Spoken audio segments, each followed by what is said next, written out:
or the little gal or my grandmother or your grandfather, dismantling the agency that protects consumers from fraud, that the only one whose sole purpose is to look out for them.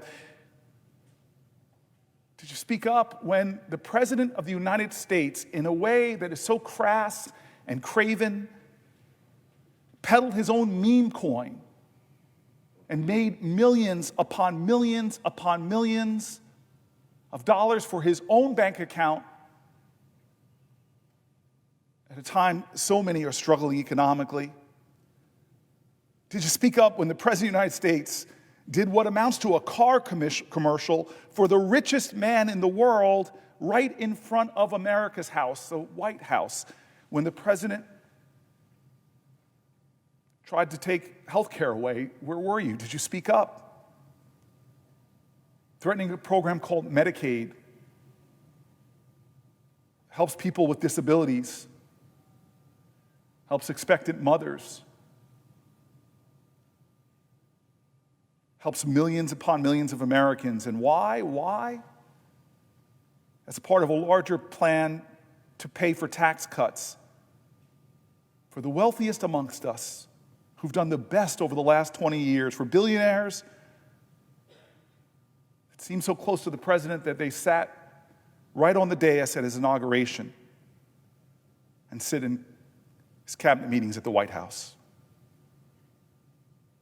Did you speak up when he gutted public education, slashed funds for pediatric cancer research, fired thousands of veterans who risked their lives for their country, when he abandoned our allies and our international commitments at a time when floods, fires, and hurricanes and droughts are devastating communities across this country, when countries all around the world are banding together to do something, and he turned his back?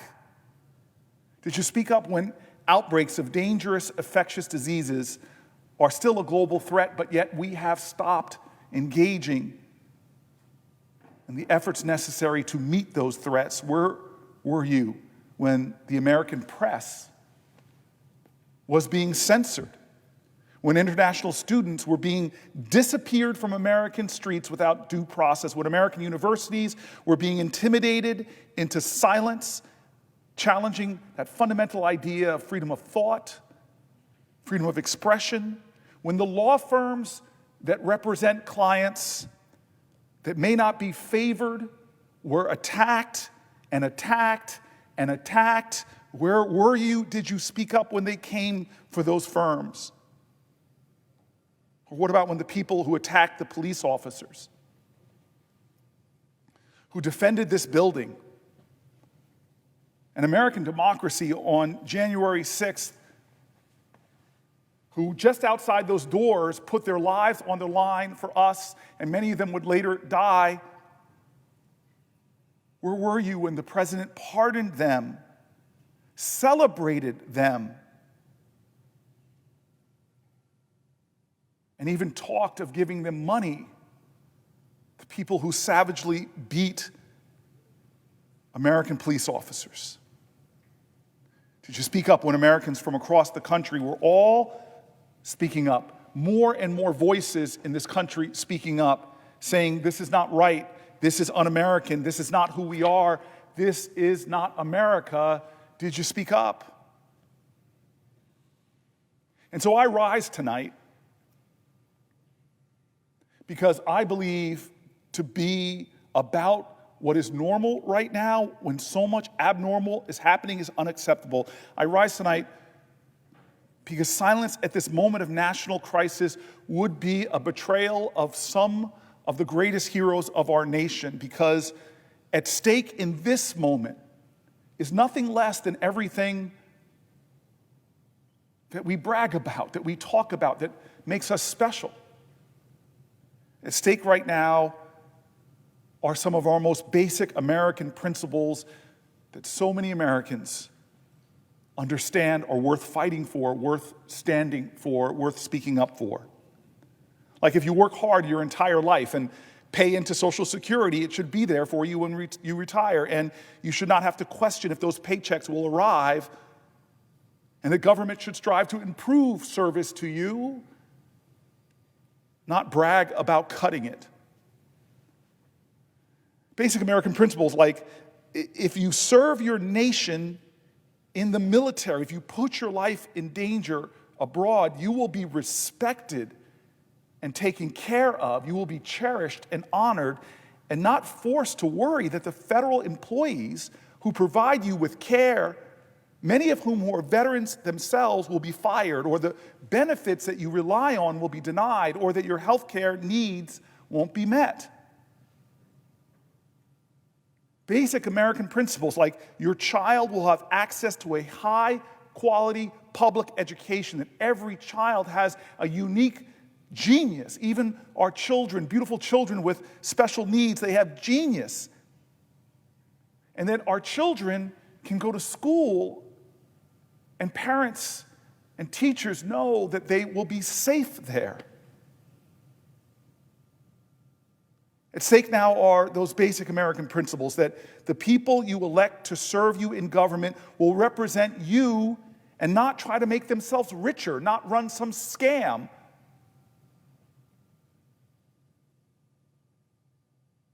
And call you a sucker. These basic ideals of our nation, that everyone's rights will be equally protected and everyone will be held accountable under the law. Right now, all of this, things that make our country different, are under attack. Our constituents are asking us to acknowledge this. Everywhere I travel now, I hear from Republicans and independents and Democrats who are afraid, who are worried, who are angry.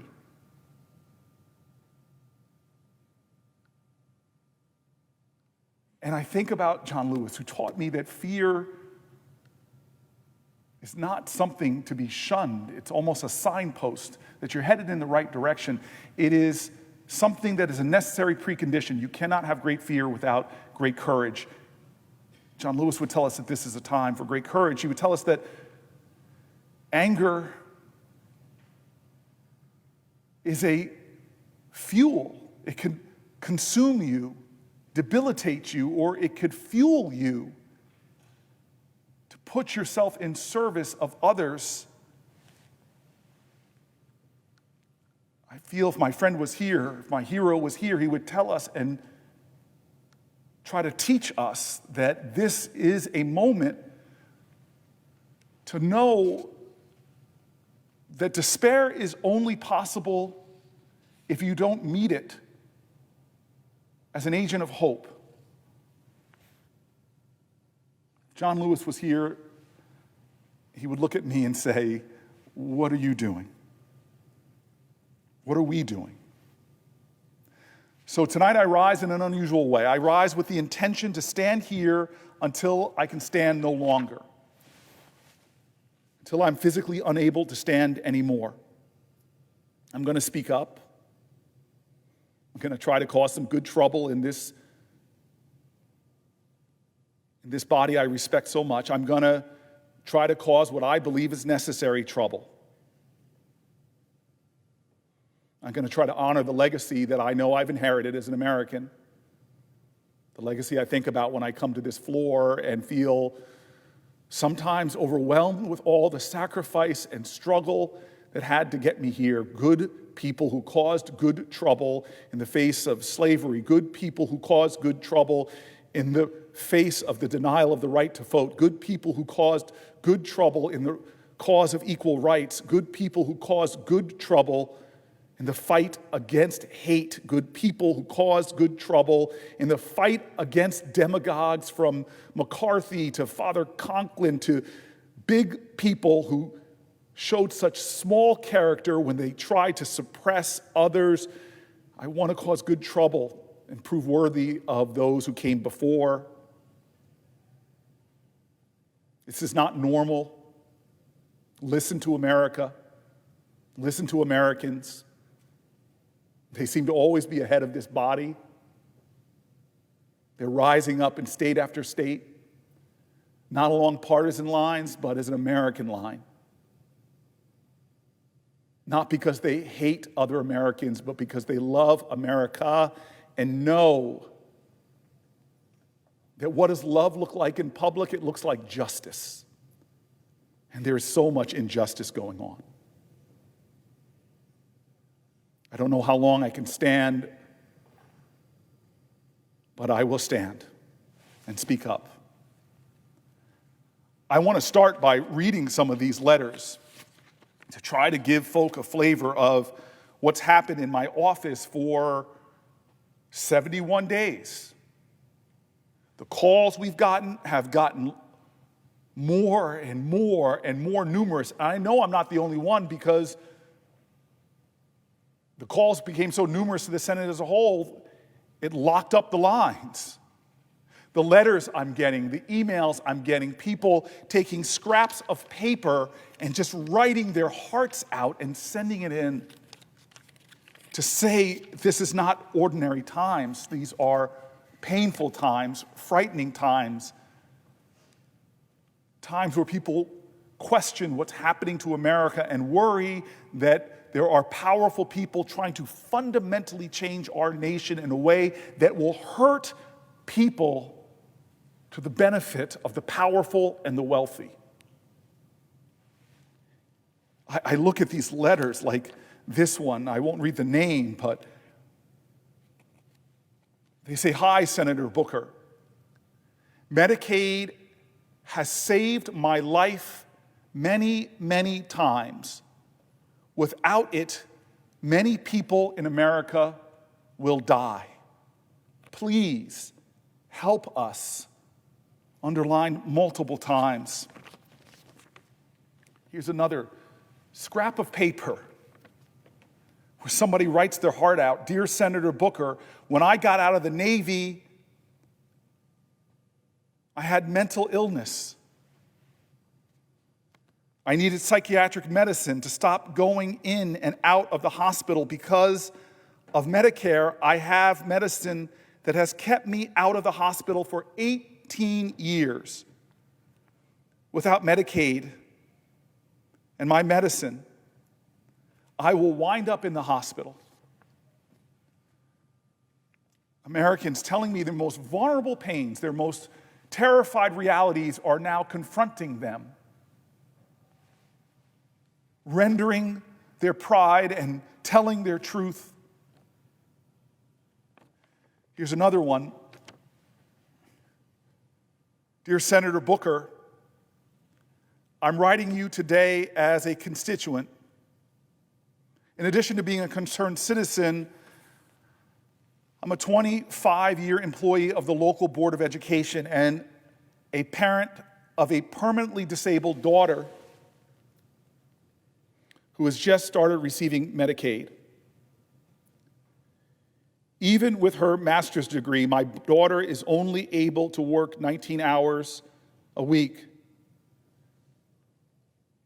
Therefore, insurance is not provided. Medicaid is a necessity to maintain her physical and emotional health and provide services to assist with her independence so she can continue to be a contributing member of society. By withdrawing funding for Medicaid, the policy would disrupt programs serving disabled and elderly people in New Jersey and throughout the country. And Medicaid is only one area which will potentially be affected by Donald Trump's funding freeze.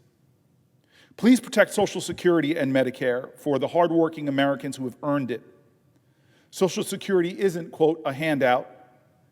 We've paid into it with every paycheck throughout our entire working lives, and the 66 million seniors relying on Medicare could have their health care put on hold or canceled. We deserve to know these programs will be there for us. If federal grants are limited, medical and science research limited, including vaccines and disease prevention, they will all be severely impacted. The United States should be a world leader in healthcare, in education, and scientific advancement. This is an embarrassment to us as a country. It should not be possible in America for one single man, even an elected president, to stop funds which Congress has already allocated. I implore you to use your power as my senator and a key member of our government to stand up for what is important to the people of your district.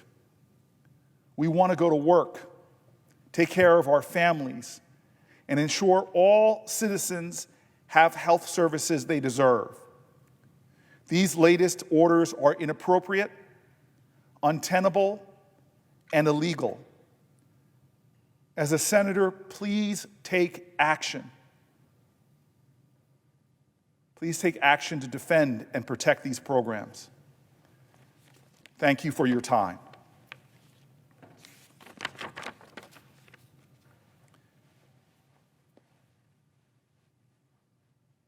Cory Booker.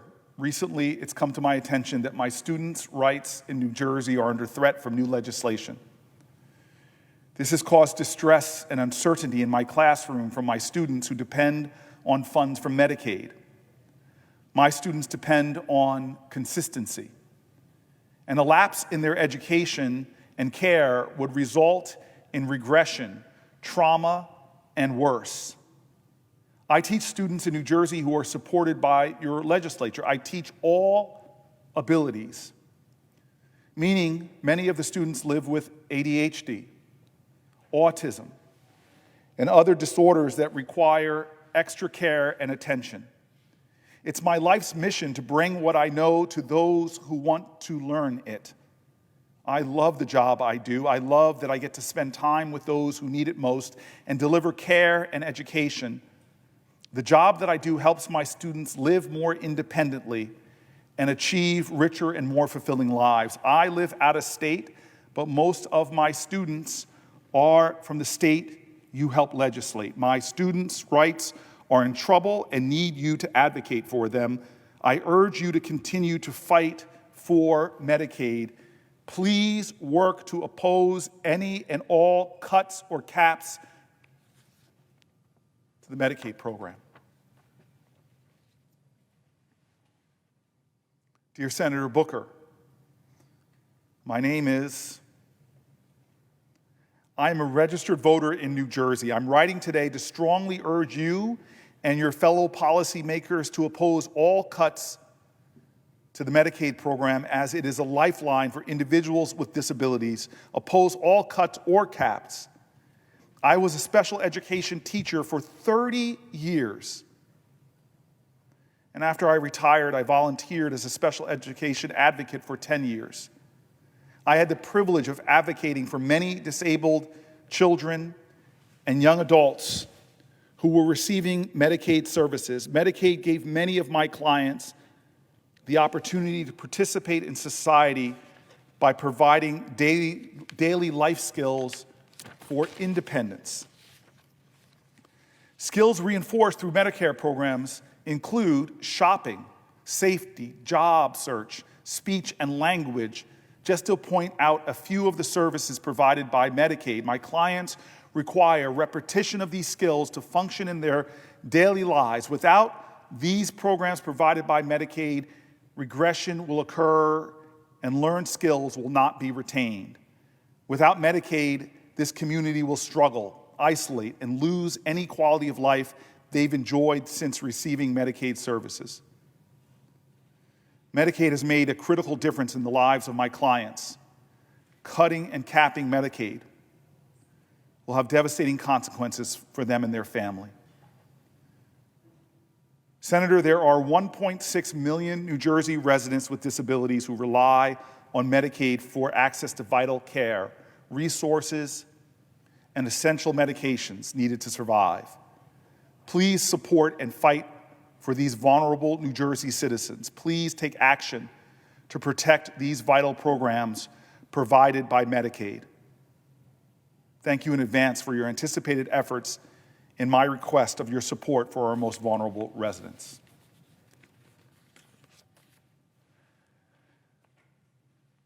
I'm going to rise tonight, as I said, and stay for as long as I physically can, and I'm going to go through issue area after issue area after issue area and talk specifically to the concerns, to the fears, the actions taken, to the hurts that are already being felt throughout America, elevating others' voices who don't have the privilege of standing in this body,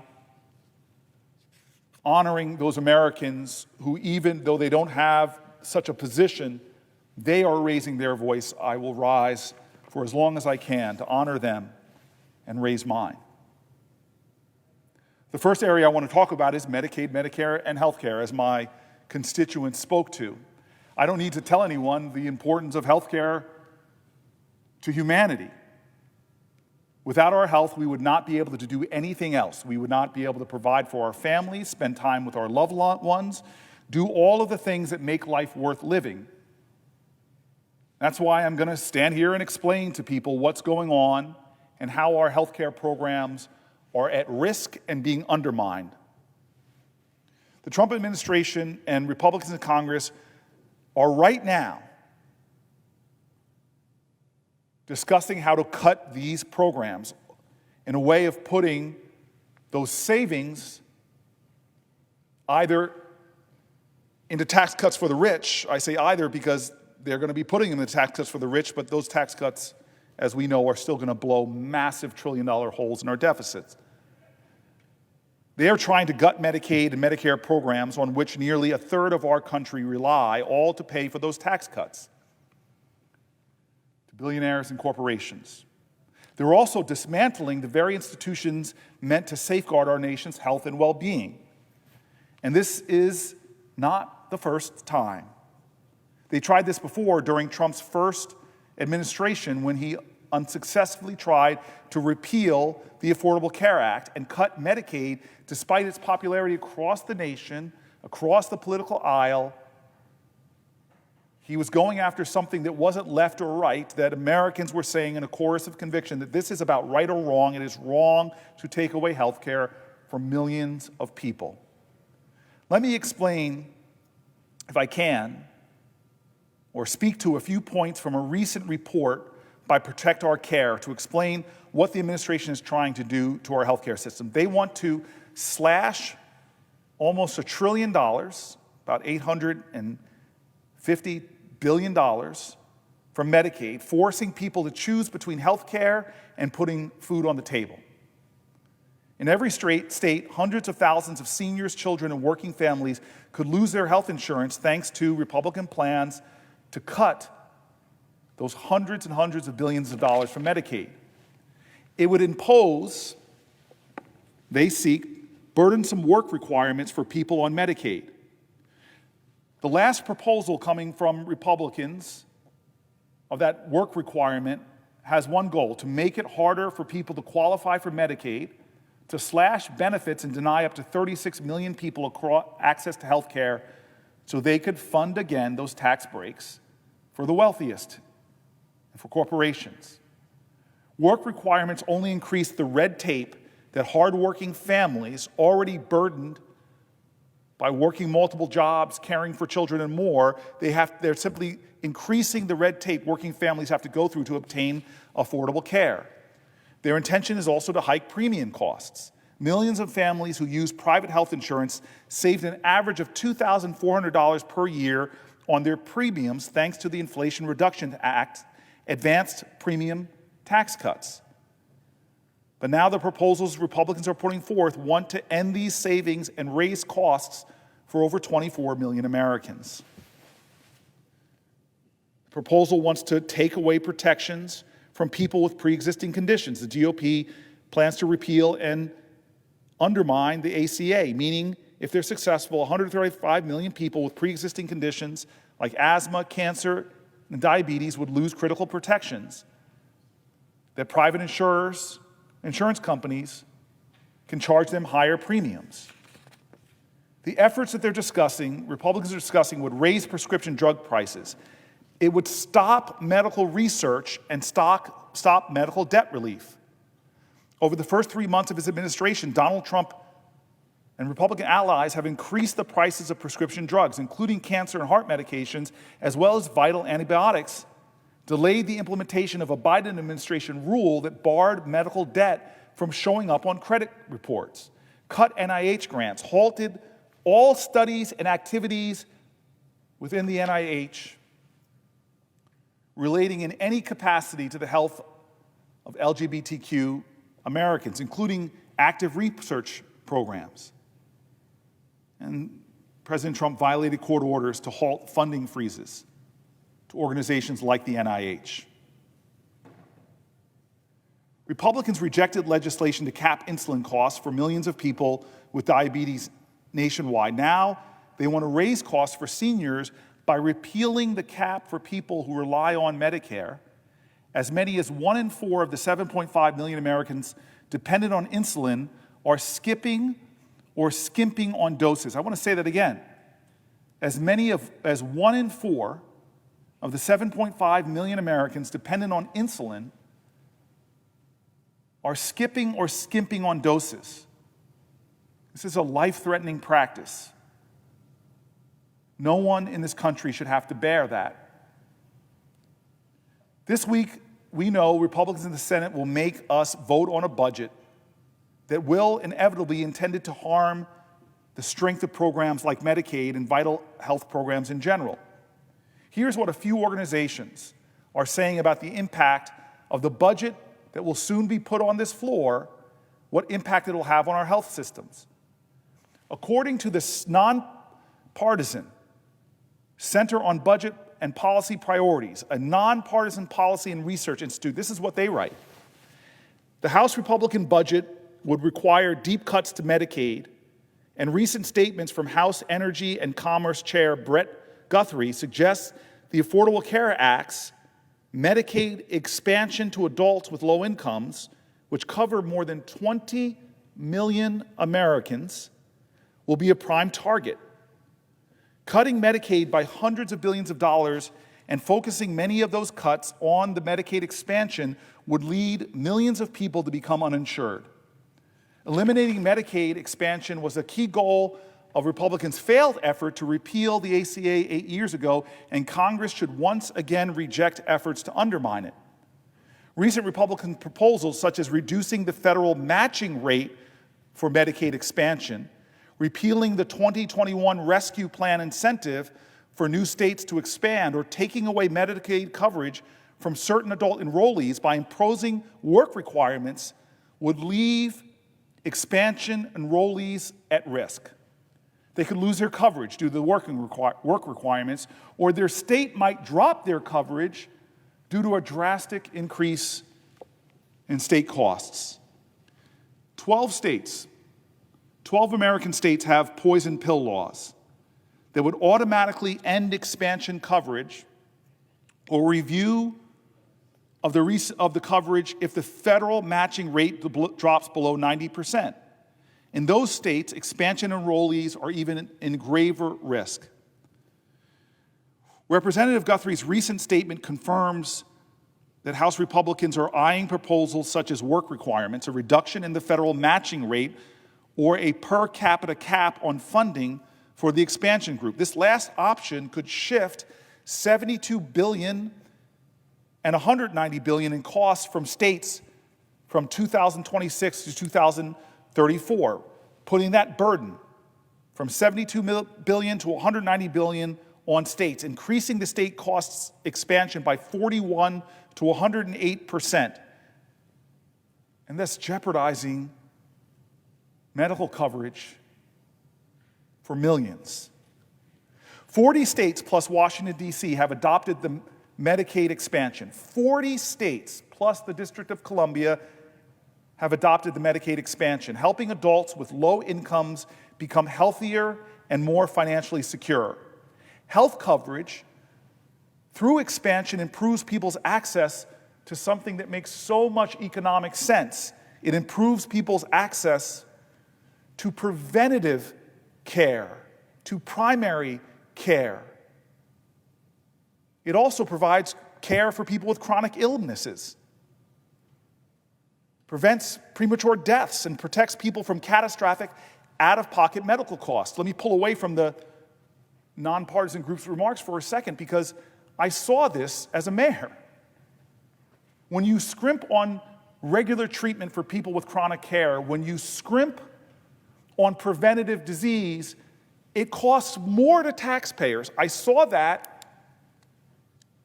because folks would end up in my emergency rooms in Newark.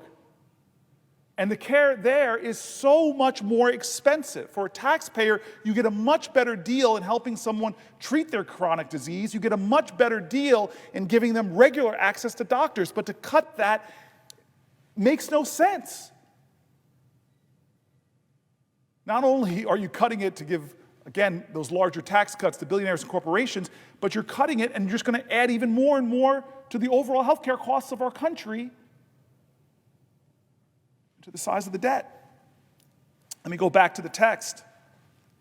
Having health coverage also makes it easier for adults to work or look for a job. Consider that Medicaid supports work and that 9 out of 10 Medicaid adults are already working, caring for family, attending school, or are ill or disabled. Work requirements are unnecessary, they're burdensome, they're more red tape and hassles. Proposals to use work requirements as a way to take away Medicaid coverage from certain adults are just another way to undermine Medicaid expansion. Attacks on the Medicaid expansion are often based on false claims that covering adults with low incomes takes away care from groups traditionally eligible for Medicaid. In reality, Medicaid expansion supports better outcomes for all groups, including children, older adults, and people with disabilities. Medicaid expansion has driven coverage gains for parents, which improve their access to care as well as their overall well-being, the overall well-being for their children. Stepping away from the text, there's not a parent in America that knows when you're sick, when you are being hurt by your chronic disease, it's harder to take care of children, and their well-being suffers. Back to the text. Expansion has also driven coverage gains among people with disabilities. People with disabilities who receive supplemental security insurance income generally also qualify for Medicaid. About 2 out of 3 people with disabilities who participate in Medicaid qualify on another basis, meaning Medicaid expansion is an important path to coverage for those with low incomes. Medicaid expansion also supports hospitals and other healthcare providers by reducing their uncompensated care costs and improving their operating margins, especially for rural and safety net hospitals. If all states in America were to drop the Medicaid expansion in response to a decline in federal support, a recent analysis found that the provider revenues would fall by $80 billion and uncompensated care costs would increase by $19 billion in 2026 alone. That's the end of the article. This is not a hyperbole or scare tactic. These are real possibilities. Even the nonpartisan Congressional Budget Office has said there is no way to meet the Republican budget resolution dedicated cuts without cutting Medicaid or Medicare. Tonight and into tomorrow morning, I'm going to do everything I can to elevate the voices of Republicans, because this is not intended to be a partisan speech. From the Cato Institute to the Wall Street Journal, to nonpartisan groups, to the own Congressional Budget Office, everyone is pointing to what is happening as not normal, not what the president says it is, as something that's going to hurt Americans, something that's going to cost us more money in the long run. Someone's going to take people with disabilities and put them even more in the shadows and margins when they should be centralized and empowered.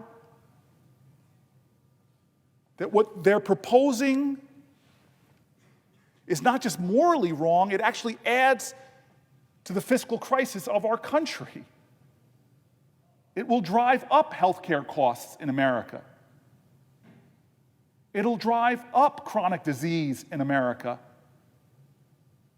An issue so important to me. I've been fighting for it since I got here because America, this great nation, this great land, is one of the leading countries on the planet Earth in the Western world, and leading democracies, I should say, that has maternal mortality rates that are extraordinarily high. Well, 40+% of our babies are born on Medicaid.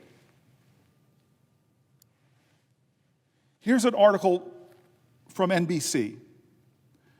Republicans can't meet their own budget targets without cutting Medicare or Medicaid.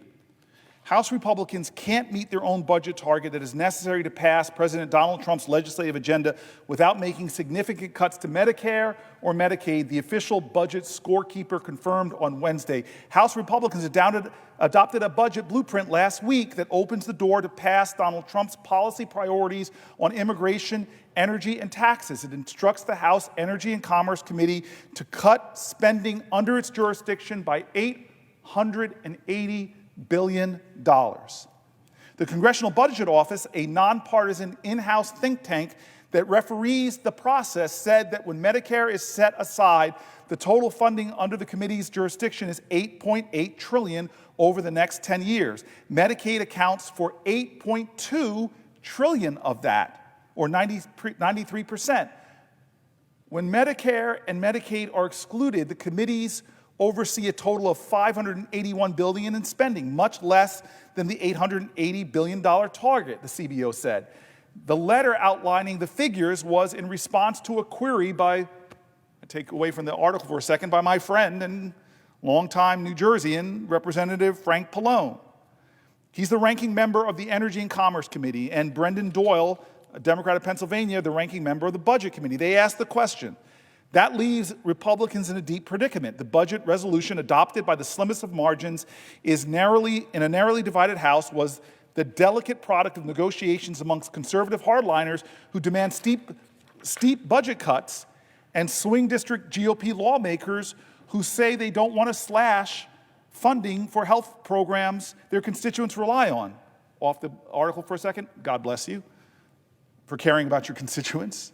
Reversing the target would mean upsetting one of those factions and potentially risking the support of key votes to pass the eventual budget reconciliation bill that advances Trump agenda. Democrats have made protecting Medicaid a centerpiece of their attack on the party line GOP agenda, accusing Trump of trying to cut health care for the working class to pay for tax cuts for the wealthy.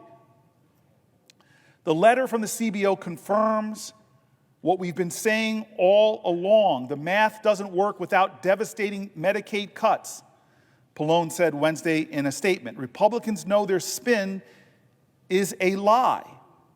And the truth is they have no problem taking health care away from millions of Americans so that the rich can get richer and pay less in taxes than they already do. You see, stepping away from this, they are saying we're going to make these cuts to balance the budget, but their budget blows a bigger hole in our deficit. If this is what Trump said, then why are they proposing to cut $880 billion from critical health care programs like Medicaid, Medicare, and Children's Health Insurance Program? You can't have it both ways. Donald Trump promised to make America healthy again. But gutting health care for millions of Americans, rolling back health care for millions of Americans, rolling back support for new mothers, slashing innovative cancer treatments, this doesn't help families. I love what Dr. King said. Martin Luther King famously stated, of all the forms of inequality, injustice in health is the most shocking and inhumane. Of all the forms of inequality, injustice in health is the most shocking and inhumane. Paul Farmer, extraordinary leader, physician, anthropologist, renowned humanitarian, pioneer of global health. I read his book, Mountains Beyond Mountains. In another one of his books, Pathologies of Power, Health, Human Rights, and the New War on the Poor, he wrote, and I quote, "If access to health care is considered a human right, who is considered human enough to have that right?" I think in a country this wealthy, where we are seeing stratospheric wealth created here in individuals, we're seeing some of the richest people in the world, and yet we still are targeting, for tax breaks for them, we're targeting millions and millions of Americans who rely on things like Medicare. I started my speech with John Lewis. Let me quote him now. In 2012, he said, "Healthcare is a right and it is not a privilege, not just for some people, but for all people." John Lewis was a visionary. So let me tell you a bit more about Medicaid. If you're watching, let me break it down and show just how critical it is for millions of Americans. Medicaid right now is in the crosshairs of many, many Republicans in Congress. It's on this precipice. It's not abstract policy. It's not just numbers and a line item in a budget. At stake when you talk about Medicare is millions and millions of Americans' health. It goes to this question is, how deeply do we care for one another? I love what our founders said in the Declaration of Independence. At the very end of that, they say we must mutually pledging to each other our lives, our fortunes, and our sacred honor. Are we living up to that when we are saying we're going to take away health care from millions of Americans in order to have greater tax cuts? You see, people want to just say, oh, it's a government program, as if that's a slur, when really it's something that we, the people, in order to create a more perfect union, created as a lifeline to tens of millions of Americans that, but for programs like this, would be succumbing to diseases, succumbing to ill health, and we as an entire country would suffer. Think about this not as that slur where they try to call this in ways that try to shift public opinion away from human beings, fellow Americans, our patriots. Think of it instead as a lifeline. It is the reason a child with asthma can breathe easier. It is the reason a senior can receive the care they need in a nursing home, or elders. It is the reason a low-income mother can take her child in for vaccinations, or a person with a disability can live with dignity and independence. Congress is entertaining proposals now. Conversations are being had in this building and in Senate and House office buildings about how we can gut programs. God, I wish somebody said in a bipartisan way, let's come together and find healthcare savings. I offered that. I literally said to the now Secretary of Health, I told stories about private sector folks who saved money by expanding access to food,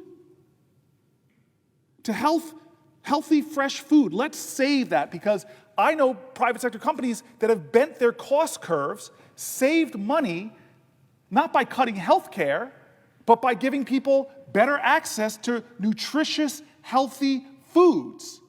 You are what you eat. We're not coming up with bipartisan proposals to save money, to create efficiencies, to do things that can make programs run better. Heck, when I was mayor, we were able to lower expenditures, create more efficiency, have more happier customer service. There are ways to do that, but no, this is folks coming with an axe to cut your health care, or your neighbor's health care, or your elder's health care. It's not a government program. It's a commitment we make to each other. In the greatest nation on the planet Earth, we say we'll take care of our children. We say we'll take care of expectant mothers. We say we'll take care of our own.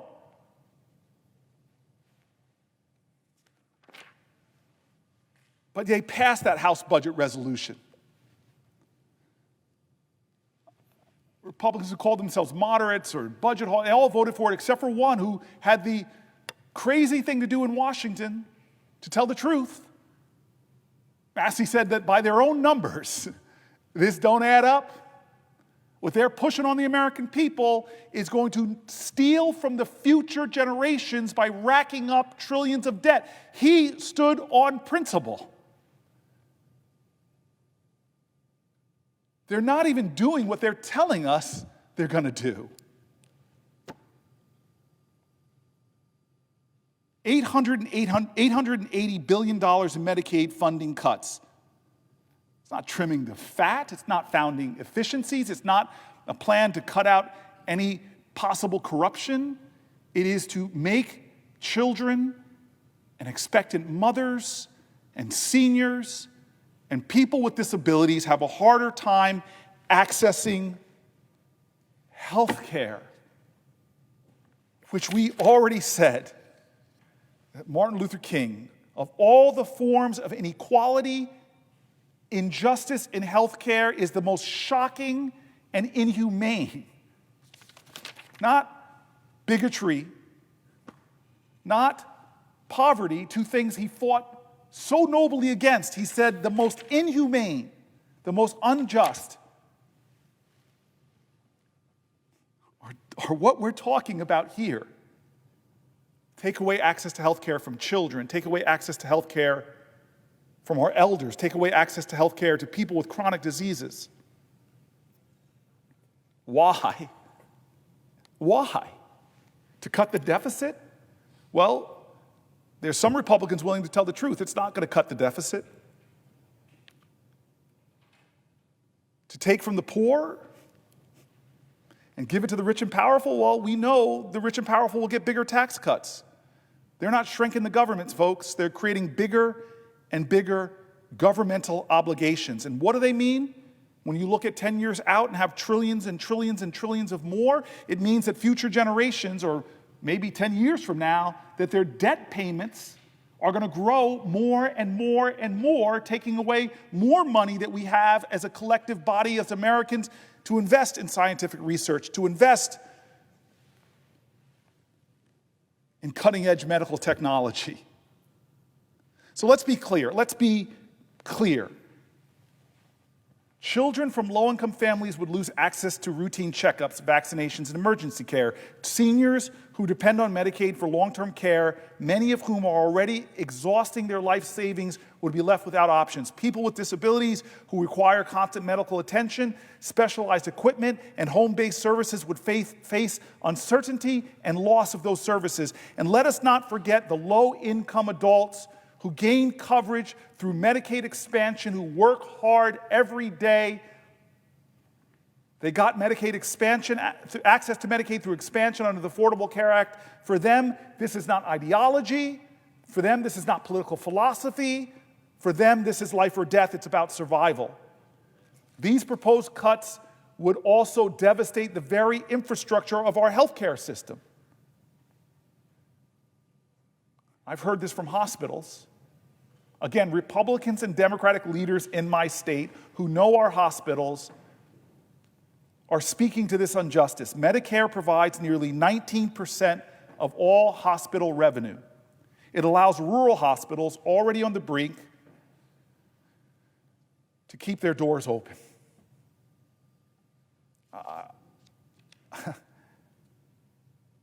Rural hospitals. It would take safety net hospitals that serve uninsured and underinsured populations. Without Medicaid, with these cuts, these institutions would crumble.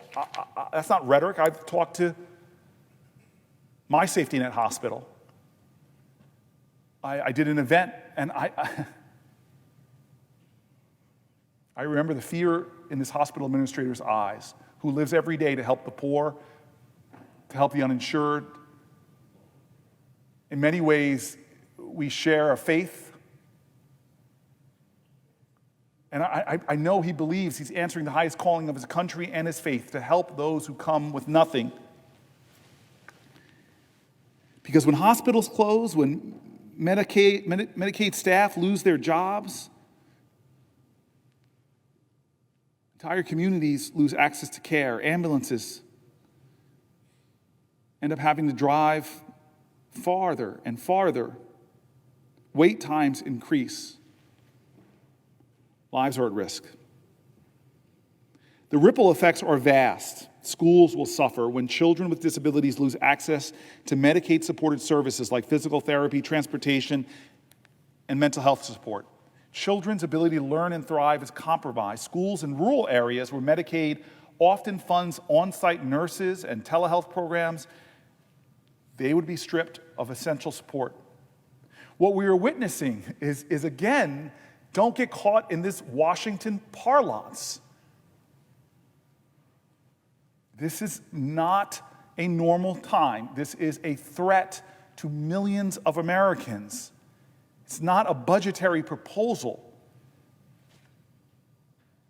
It is like the metaphorical sword of Damocles. It is people all over this country who are beginning to see what this really means. It's an economic crisis that would be rolled upon states and rural areas and communities and cities. It is a moral crisis that speaks to the soul of our nation. It is a deliberate, calculated and being calculated right now, it is a deliberate and calculated attack on health care for Americans in order, again, to give tax cuts to the wealthy. If the enhanced federal match for Medicaid is limited, one of the things on the chopping block, states would be forced to absorb the difference, an estimated $88 billion every year. That is a 29% increase in state-funded Medicare spending per resident. To fill those holes, states would be left with impossible choices. Either raise taxes or slash services. Education, infrastructure, public safety. For them, they would have to figure out where to get the money from, or else they'd be slashing services. It's an unholy choice. Cutting Medicare doesn't make us stronger. It will weaken our economy. It will raise healthcare costs for everyone and push millions of Americans into crises that will ripple and radiate through their lives, their families' lives, their work lives. Hospitals will pass unpaid bills onto insured patients. Healthcare premiums will rise. People will delay care, omit medications, and then show up in emergency rooms later more sick and therefore more expensive to treat. And in the end, who pays for it? Who pays for this moral failure, this financial failure? Who pays for it? We do. The American people. And who gets rich on this? Well, I know the last tax cut that they want to extend, the people who make the most money off of this system and this cuts because of the tax cuts they will get will be billionaires and working families in America. People who paying insurance rates hurts, is hard, is difficult. People who have high premiums and co-pays. It's the rest of us that pay. So I want to talk about the people at risk. There's nearly 12 million people who qualify for both Medicare and Medicaid, our nation's most vulnerable. They'd lose critical wraparound services like long-term care, dental care, vision, and non-emergency transportation, services that are not luxuries for these folks, but they're lifelines. A higher share of those with both Medicaid and Medicare have cognitive impairments and conditions like Alzheimer's, and God, my father who had dementia. We're a well-off family. I saw the challenges, the resources, the drains, the physical challenges for his primary caregiver, my mother. Millions of Americans, though, would rely on Medicaid. and they would face devastating choices: quit their jobs to provide full-time care, or leave their loved ones while they go off to work on a job without the support they need. When it comes to Alzheimer's and dementia, I know personally you cannot leave someone without the care. Nursing homes may be forced to shut their doors or cut staffing levels to dangerous lows. In fact, people who can't take care of their elders, they might be going to nursing homes, which again increases costs for taxpayers. Home health care services, often the only thing keeping people in their communities out of institutions, that would disappear. This would be a crisis for elder care. This would be a crisis for disability services. What it is, when a nation isn't taking care of its elders, it's a crisis of our national character. Medicaid also plays a profound role in the success of children and their well-being. Nearly half of all children in the U.S. are covered by Medicaid and CHIP. Research shows that when children have access to care, they are more likely to stay in school, graduate, and earn more as adults. That's not surprising to people, just to think it through. It's true. If kids have access to health care, they succeed more in life. Medicaid helps diagnose learning disorders, treat chronic conditions, and ensure children don't fall behind simply because they are born into poverty. It's essential to the American dream, that just because you're poor, it shouldn't affect your destiny. And for us to be the America of which we speak, a child born in poverty shouldn't have their future cut off because they can't get the health care to empower them to thrive. Talk to any school district in any state, in any county. Those resources are necessary to help children.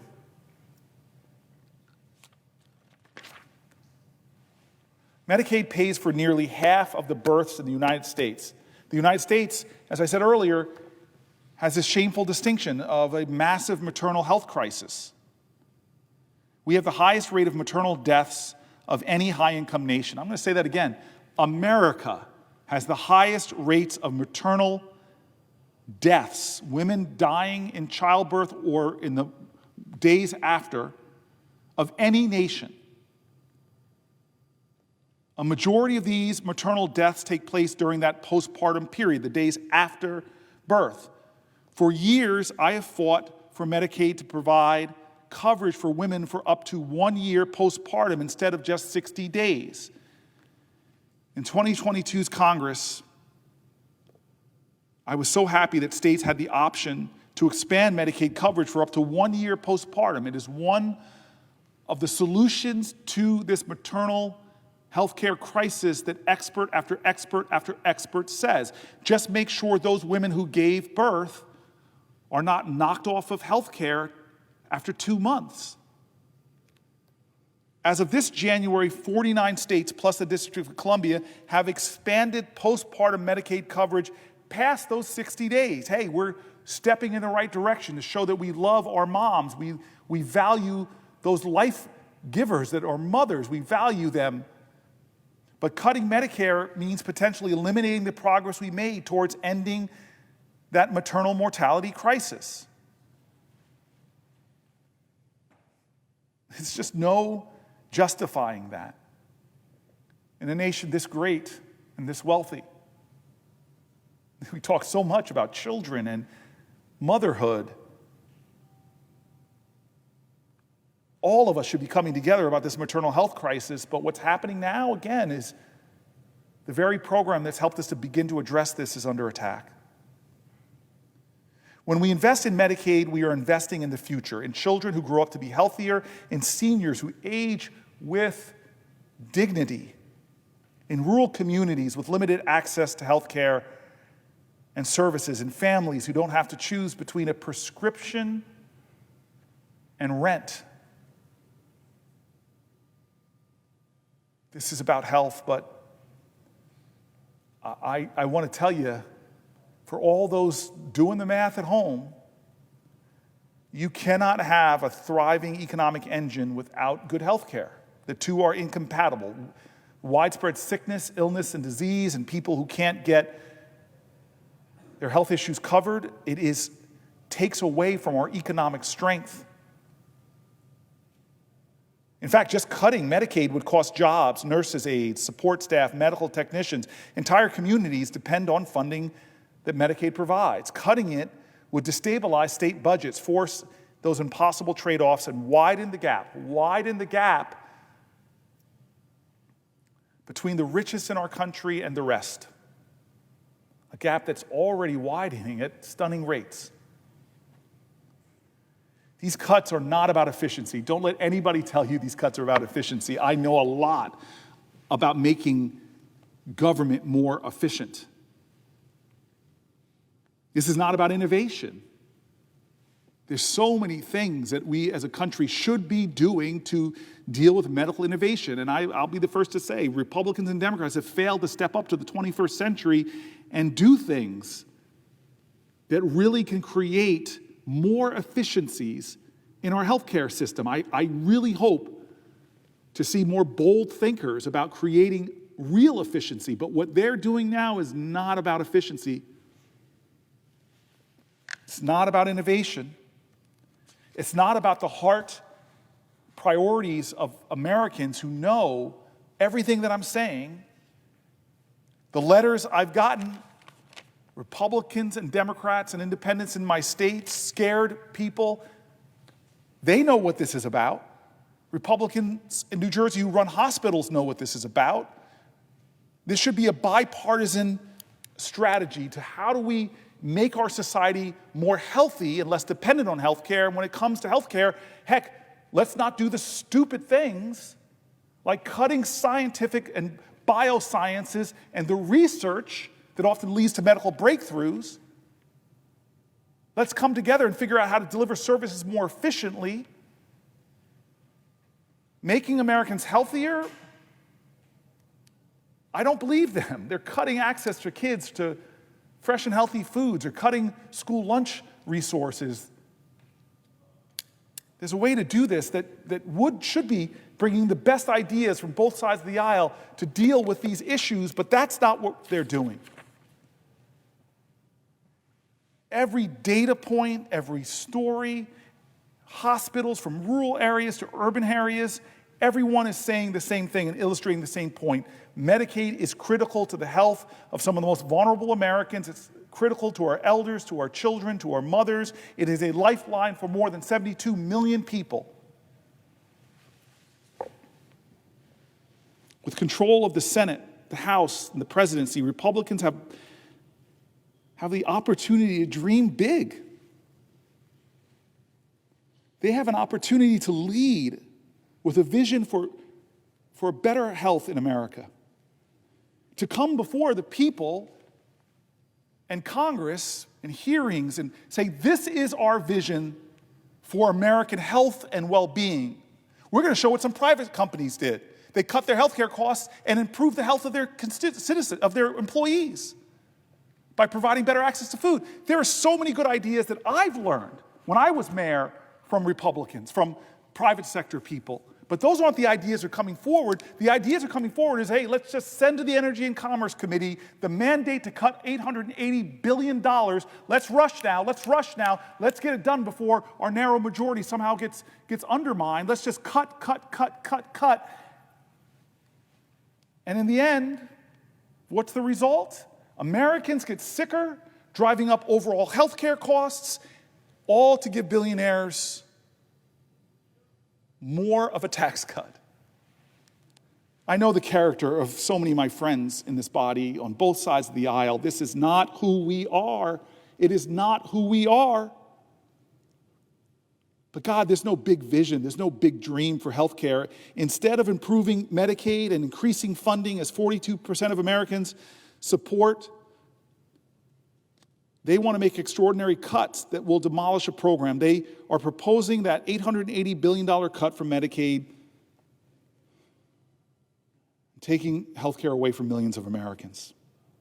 They want to impose work requirements, even though 90% of Medicaid beneficiaries are already working. or cannot work for legitimate reasons. Arkansas actually tried this. I love case studies. They tried this in 2017, and the results were disastrous. People lost coverage that they shouldn't have, and employment didn't increase. Nationally, such requirements could put 36 million people at risk of losing their health care. They're proposing failed policies, not breakthrough ideas, not a bold vision that I know is in America's heart.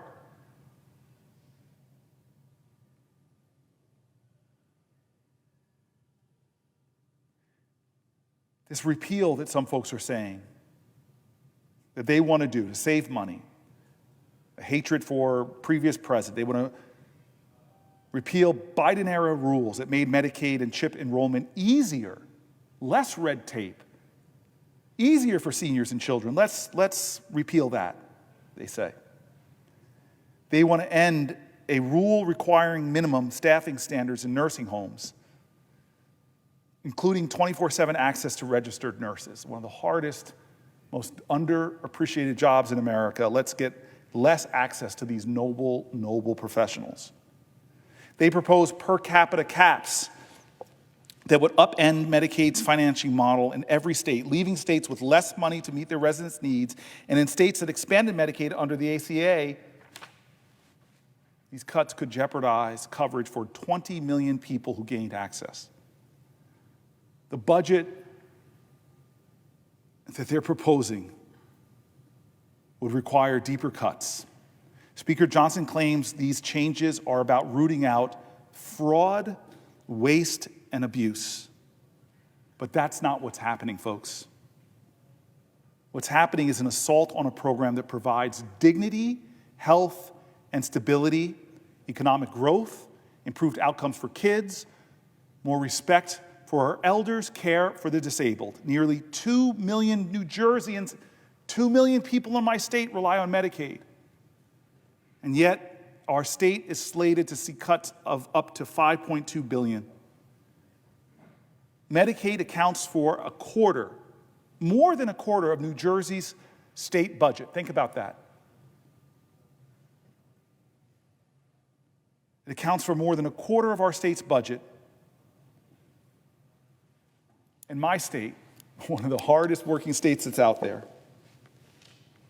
just their work requirement would put about 700,000 of my neighbors, my fellow statespeople, at risk of losing their health care. Medicaid covers about 1/5 of hospital spending. At University Hospital in Newark, New Jersey's only level 1 trauma center, more than $149 million in a potential cuts loom. I know this hospital. I have been there when my officers have been injured. I've been there when my firefighters in Newark were injured. I've been there when heroic citizens are injured and brought there. It is our level 1 trauma center. People from all around our region are sent there. These emergency room workers are incredible. Heck, they've treated me coming out of an emergency. And they're facing $149 million in cuts, and their leadership, knowing how vital that hospital it is, how that hospital stands in the breach between life and death, health and illness, they know what it would mean. We should be strengthening this program through innovations that come from people on both sides of the aisle. We should be coming together as a body and saying, okay, let's spitball this. Let's put up the best ideas in America to make things more efficient. Oh, wait a minute. You mean if we treat chronic diseases with access to healthy food, we might actually be able to lower diabetes rates, lower hypertension rates, lower obesity rates? Well, that's one great way to make this investment happen. You mean there is technology and innovation that's happening right now with our best scientists that could create better access to telehealth. It could create more efficiency in medical records. It could cut down on mistakes that are still made in medical care, like combining the wrong drugs or other challenges that up costs.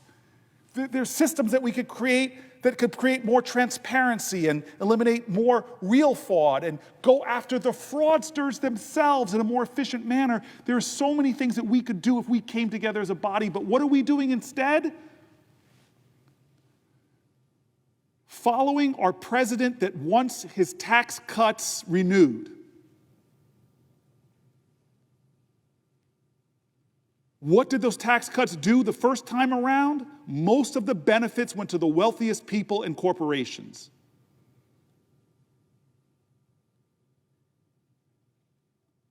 And it drove trillions of dollars, the largest deficit growth that we have seen in a generation. Rapacious, misguided budgeting, creating bigger and bigger debt payments. I remind you, Clinton, balanced budget. Bush, the first president in American history that didn't call for the common sacrifice to go to war. We spent trillions of dollars in those foreign wars, and guess what, he said? No common sacrifice, only about 1% of our people will fight in those wars. I'm going to give you a tax cut. Well, that makes no sense. You're going to drive up deficits that my children will have to pay for. Obama comes along, and at least he lowers his deficit spending, but then Trump comes in and increases it by trillions of dollars on the backs of working Americans to give those benefits to the wealthiest. And now, Biden, who shrunk the deficit a bit, didn't eliminate it, still spent what any fiscally prudent person might say is really problematic. Let's not make this blindly partisan. But for anybody who would criticize Biden and follow Trump into what he's doing with this budget proposal that's going to slash health care for millions of Americans, increase the deficit by trillions and trillions of dollars, and make Elon Musk richer and richer? Is that your solution? It violates our values. It violates our national character. It violates the highest principles put forth by the most noble people in American history.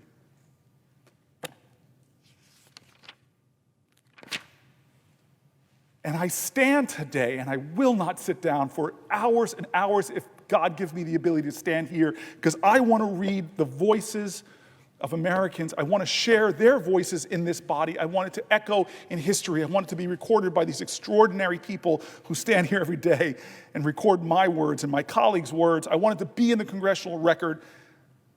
I want Deanna to... Her story, Deanna's daughter is disabled and Medicaid provides her with life-saving medications, medical equipment, orthotics, and multiple specialists for her rare disease diagnosis. She has life-threatening seizures and requires rescue seizure medications, oxygen and CPR, and has nurses that accompany her to school and meet her medical needs during the day so that she can go to work. Deanna is terrified. She uses this word. She is terrified of her daughter losing her Medicaid. She's so afraid, she's literally talking openly about going to Canada and asking for asylum there so that her daughter has the health care needs met. That is outrageous to me that an American who's fearful for their child would think about fleeing to Canada for better health care. Wendy and Cassie. Wendy is the mother, and she wrote about the threats that Medicaid cuts would pose to her daughter, Cassie. Cassie is 32-year-old. She has Rett syndrome, RTT, a rare neurological disorder that significantly impairs even basic motor functions, requiring the individual to have lifelong care and supervision. Without Medicaid funding, Cassie and Wendy would not be able to afford housing, the day program, the prescriptions that she needs on a daily basis. Tanya and Cameron, Tanya uses Medicare and Medicaid to care for her son, her beloved child Cameron. Cameron is battling stage 4 cancer and is confined to a wheelchair. Due to the severity of his illness, he cannot be without his cancer treatment and prescription medication. Medicare and Medicaid coverage is, for them, they say, a matter of life and death for Cameron. Here's this amazing group in New Jersey, in Cherry Hill. Amazing group. The Cherry Hill Free Clinic. Volunteers sustain the Cherry Hill Free Clinic.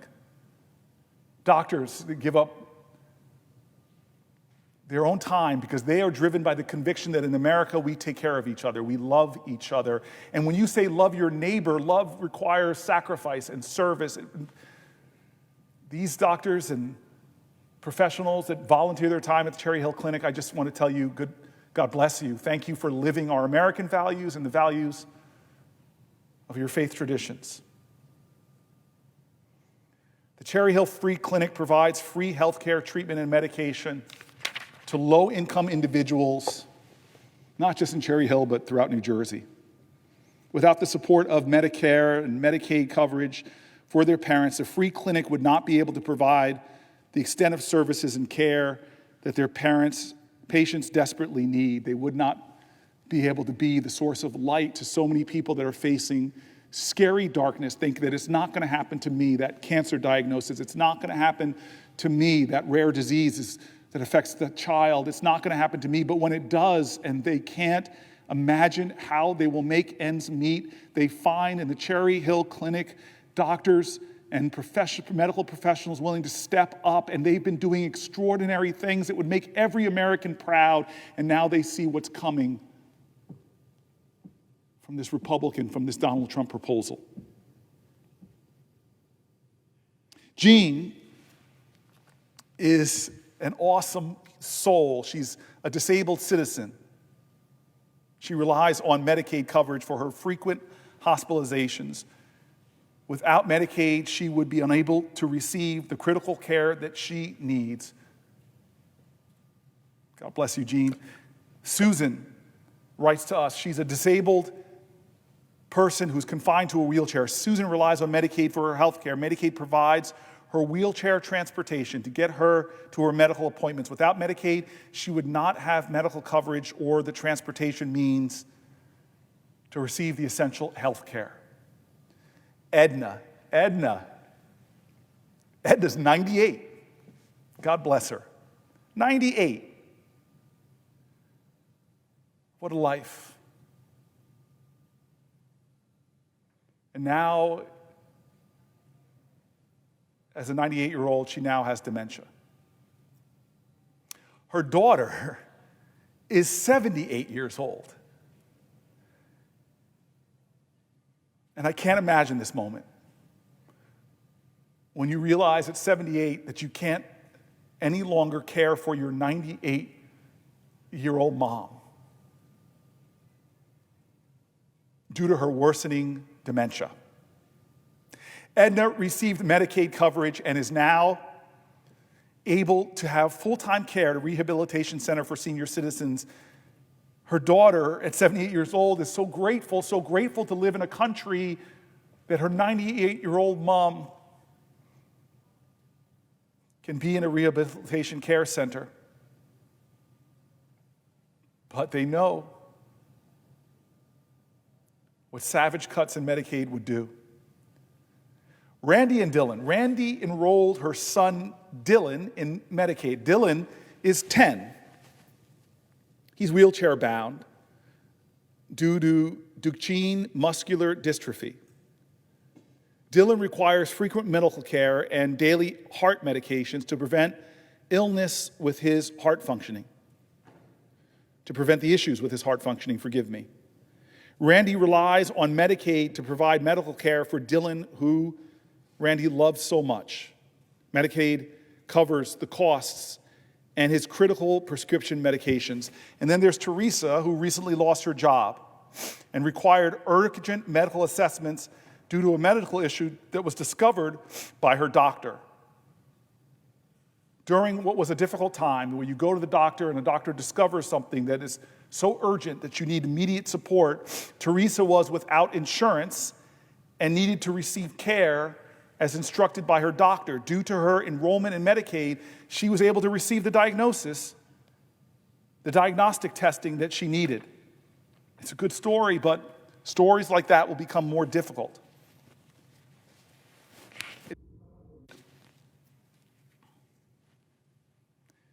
Pamela writes that Medicaid is essential to her 22-year-old son's life. He has epilepsy, cerebral palsy, vision impairment, and too many other complex medical issues for Pam to list to us. Medicaid provides his health benefits and is his funding source to attend his day program and receive therapies. Private duty nursing comes to his home, and it pays for vital medications. She writes to me that our private insurance is not enough to cover our son's complex medical needs. We would need to be able to pay for his monthly prescription costs. We would not be able to pay for his monthly prescription costs, nor the lengthy hospital stays when he's sick. We would not have the nursing hours to support his care for him to be able to continue to live at home, nor would we be able to leave home on weekdays and have a day program to attend. Pamela writes, as his parent, I need to take an early retirement from public school teaching to care for our son because the medical coverage he has just isn't enough. It doesn't provide for his transportation and his day program. So she's leaving her job early. She writes, and she bolds this, our disabled community members and their families deserve better. Medicaid provides for a bare minimum existence.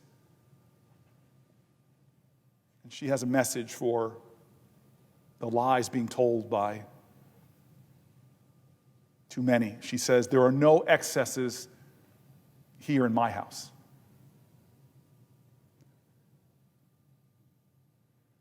Sally and Mike, we rely on Medicaid for our 2 adult children with disabilities for long-term care, especially for my daughter who just finished her 2.5-year chemo treatment regime.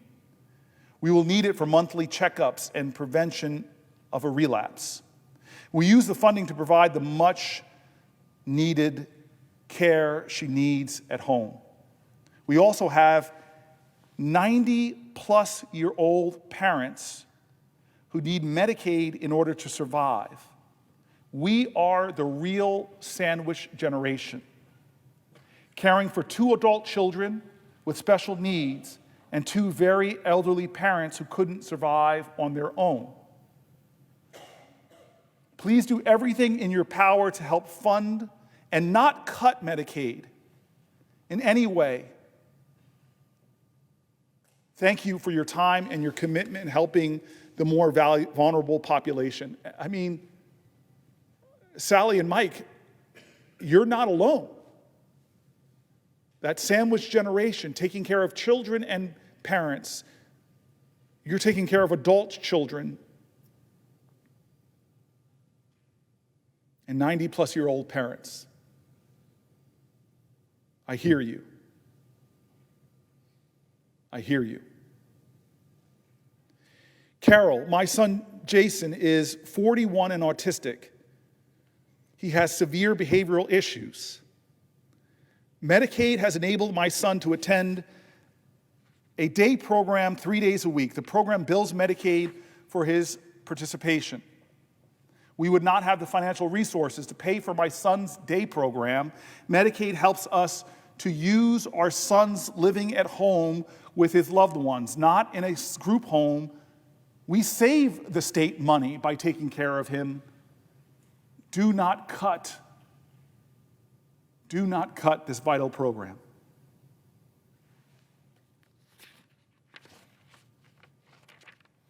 Rosemary. Now, Rosemary says that she has an adult son, and that son has CP, a seizure disorder, cystic. This is where maybe I should have gone to medical school and not law school. Cystic encephalomalacia.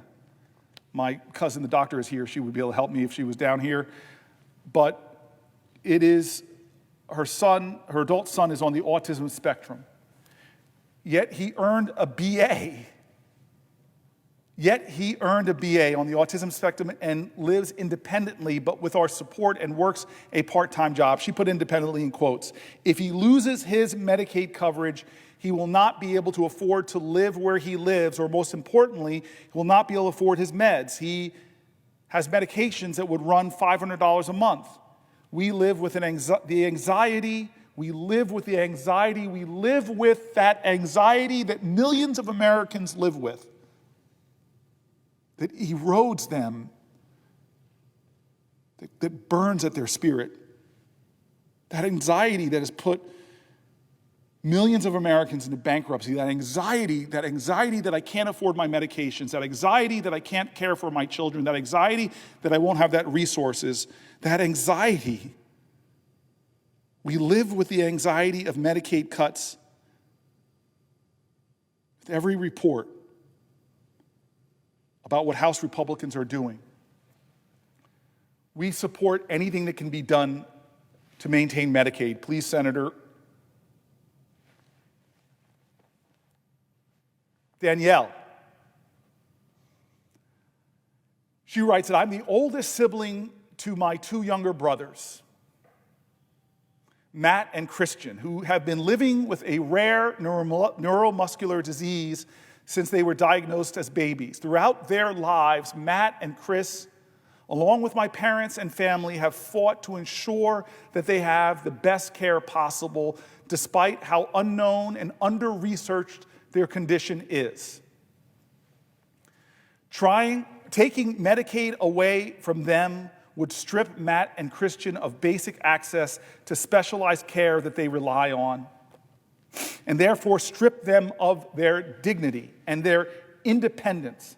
As someone who has had a front row seat watching two people I love suffer from a neuromuscular condition,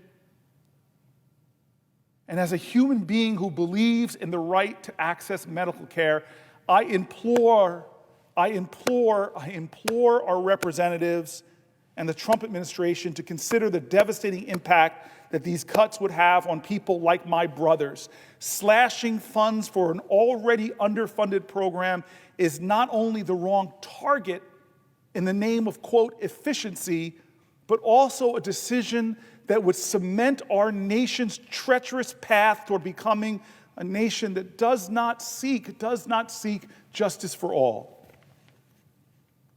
Instead, a nation that only serves those in power, only serves the powerful, only serves the wealthy.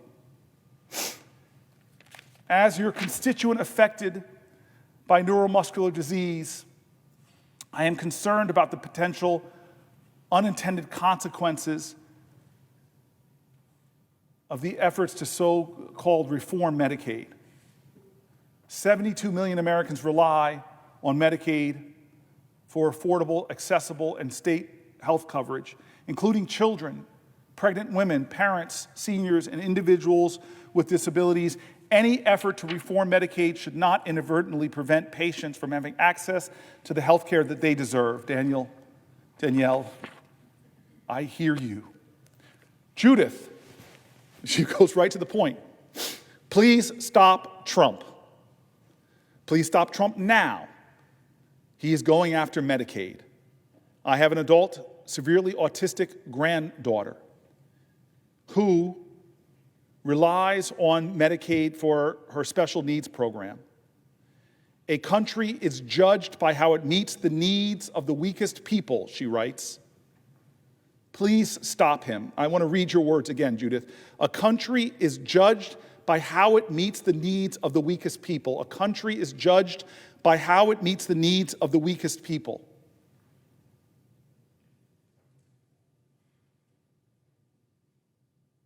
Elizabeth writes, Medicaid helps me access health care and direct supports in my home and my community.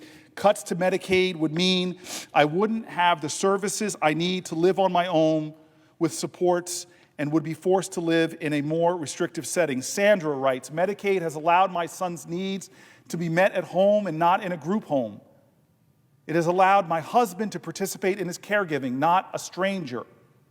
It has allowed him to be employed with the aid of a job coach. These are just a few things in addition to health care. If the cuts to Medicaid happen, it goes away. Alicia, Medicaid provides health care and services to my developmentally disabled adult child. If Medicare funding is cut, my son will not have the health care they need and the programs to attend. Maggie, my 28-year-old son, Will, has Down syndrome. He currently lives in a full and active, inclusive life. His life is full. His life is active. He's in the community where he's cherished. He lives in the community he's cherished. He has wonderful support staff and lots of activities that keep him healthy and happy. His days include volunteering at a senior citizen center, working at the local gym, shopping, leisure activities, speech therapy. He does music therapy. We follow the self-direction model, which is work on my end, but I would not have it any other way. But if Medicare funding is cut, these cuts would impact his livelihood.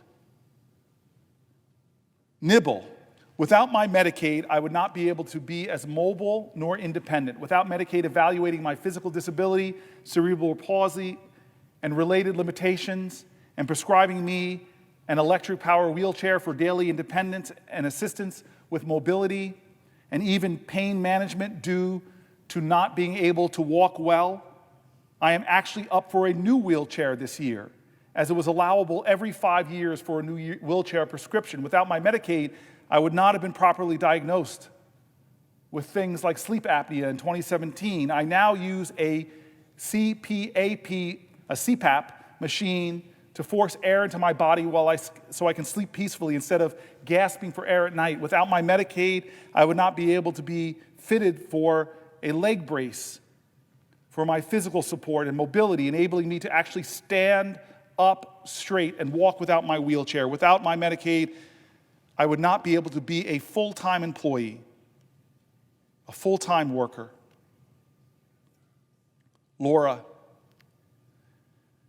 Medicaid has provided my sister with benefits to help support her medical and mental health issues since she graduated high school. She is now 33 and living with me and my husband after being separated from our parents that are now in assisted living and nursing home arrangements. Wow. Susan has never worked or been married because of her mental disability, and she is dependent on her Medicaid benefits. Please keep these benefits in place for people like my sister who don't have much in their lives they can depend on. Laura, your sister's now living with you. After being separated from your parents who are now in a nursing home. I see you.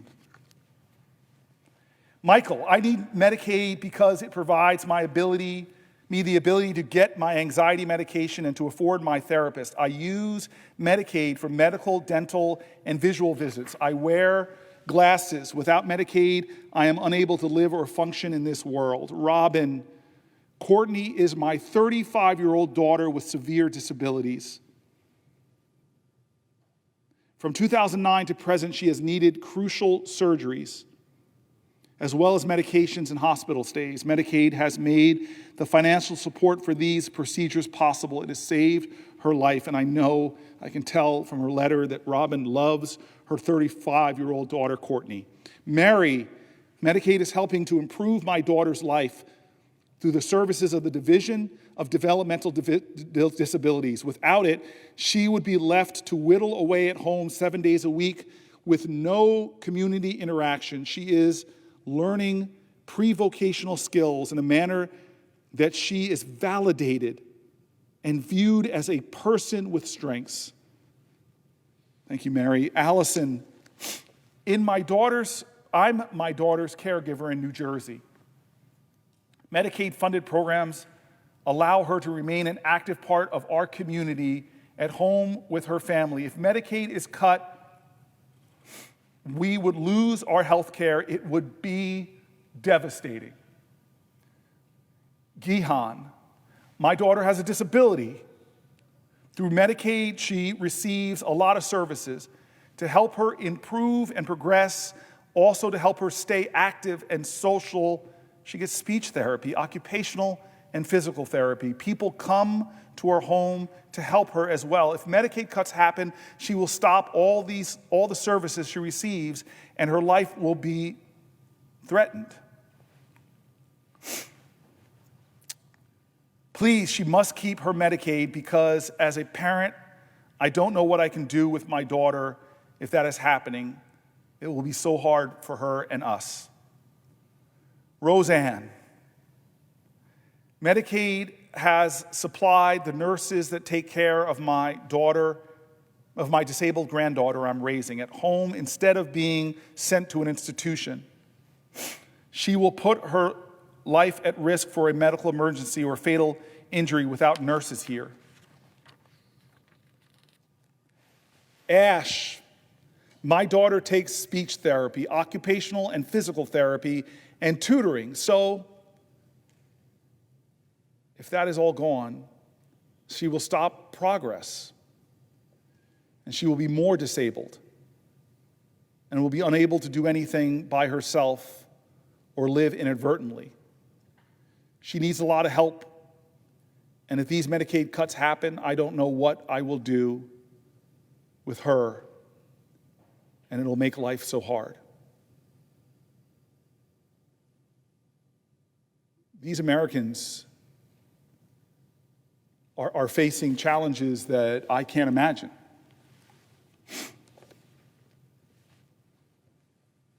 And what's amazing about so many of them is they find the goodness and the decency of their neighbors, of people who are helping and supporting them, of people who do the jobs, the occupations that many Americans would find incredibly challenging.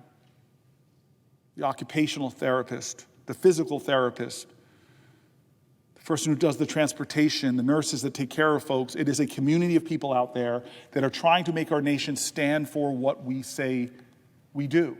They are trying to show that we are a loving and caring and compassionate community. And what I love is that this is not partisan. I keep saying this over and over again. For this whole time I could stand, I hope it's as many hours as possible, I'm going to be bringing in the voices of Republicans and Democrats, because this is not a partisan issue. Maybe it is in Congress, but the Republicans and Democrats of America don't want Medicaid cuts. They especially don't want them to benefit the richest amongst us who don't need more help. God bless them. They're doing all right. And it's not going to solve our budget problems. Their budget proposal, as was said by the one lone Republican who voted against it, because he's such a fiscal hawk, he said, if you just read their own numbers, this is a lie. A sham. It increases the deficit by trillions. But let me go to some Republicans. Joe Lombardo, the governor of Nevada. An abrupt reduction in federal funding would not only disrupt care for those who rely on Medicaid, but it would also destabilize public and private health care providers, leading to workforce reductions, service limitations, and financial strain on an already overburdened health care facilities.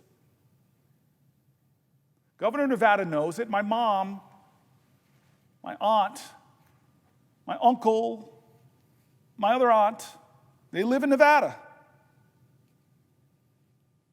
My mom lives in a retirement community there.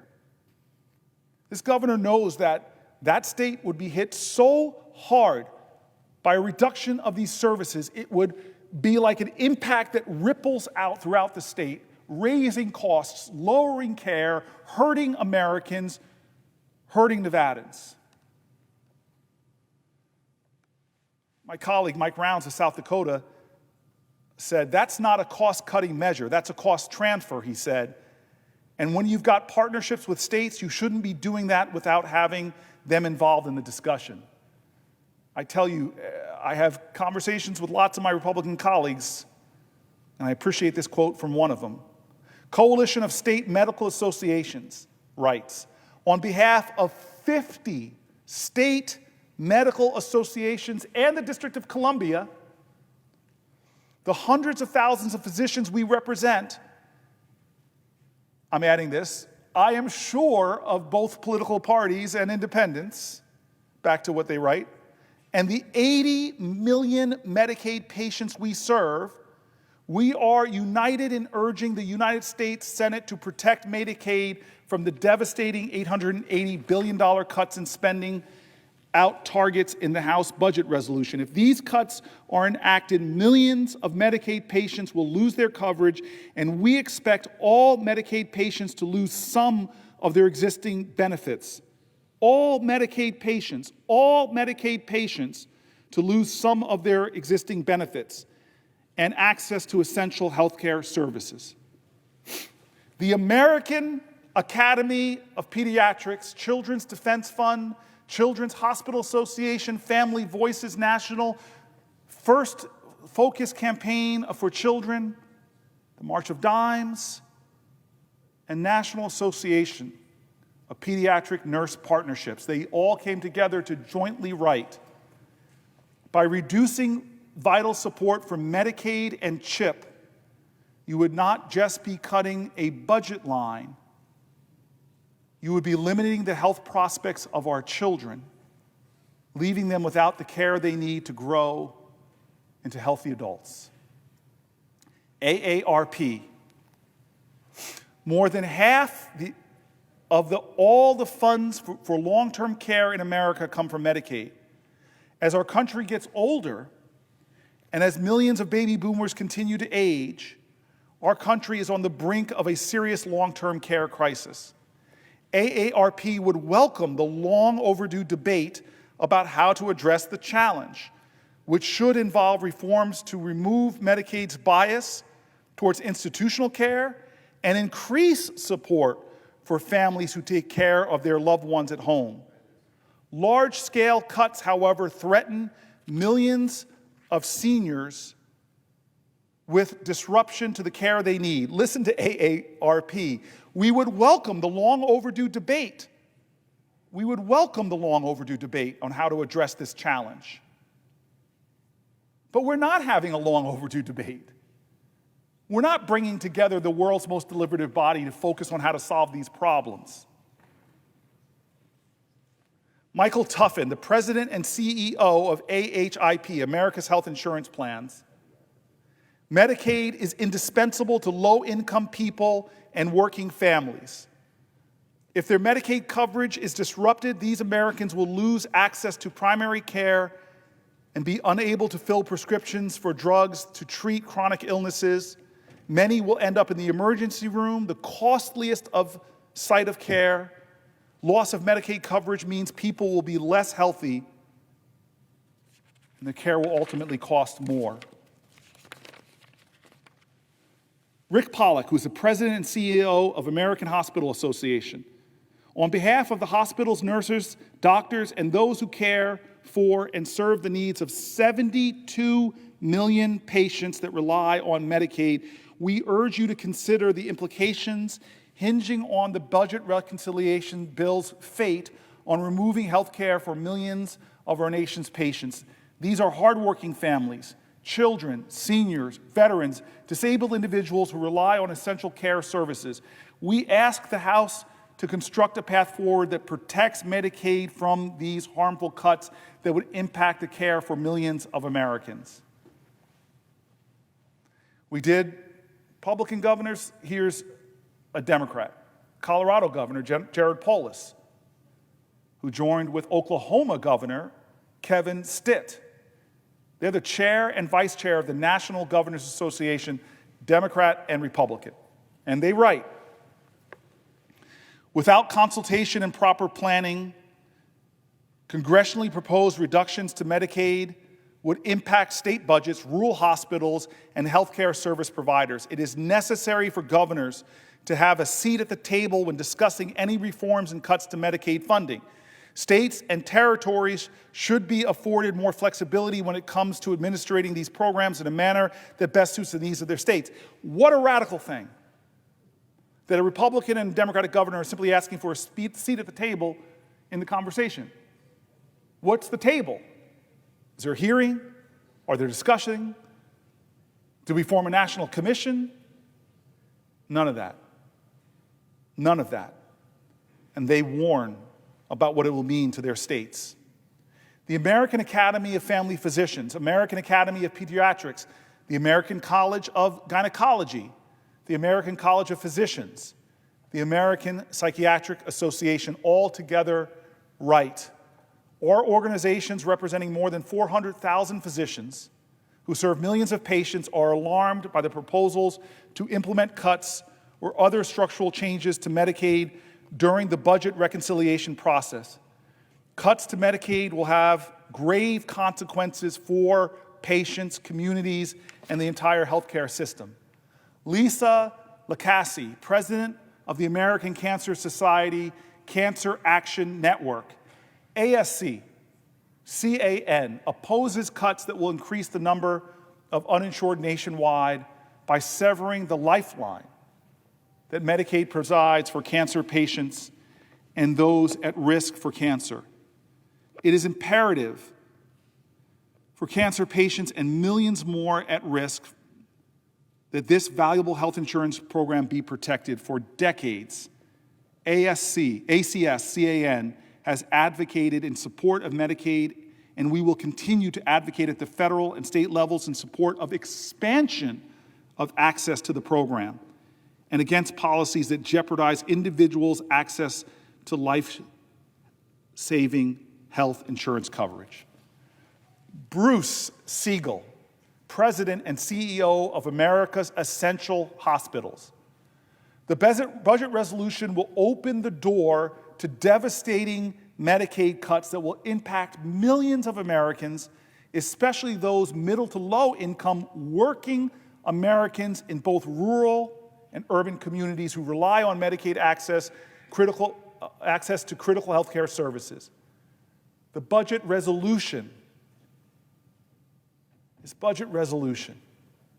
and its directive to the House Energy and Commerce Committee to cut $880 billion of federal spending will slash the Medicaid program and threaten to discontinue life-saving safety net services in many communities. 38 national parent organizations. I didn't know there were 38 national parent organizations, but they wrote in a chorus of conviction.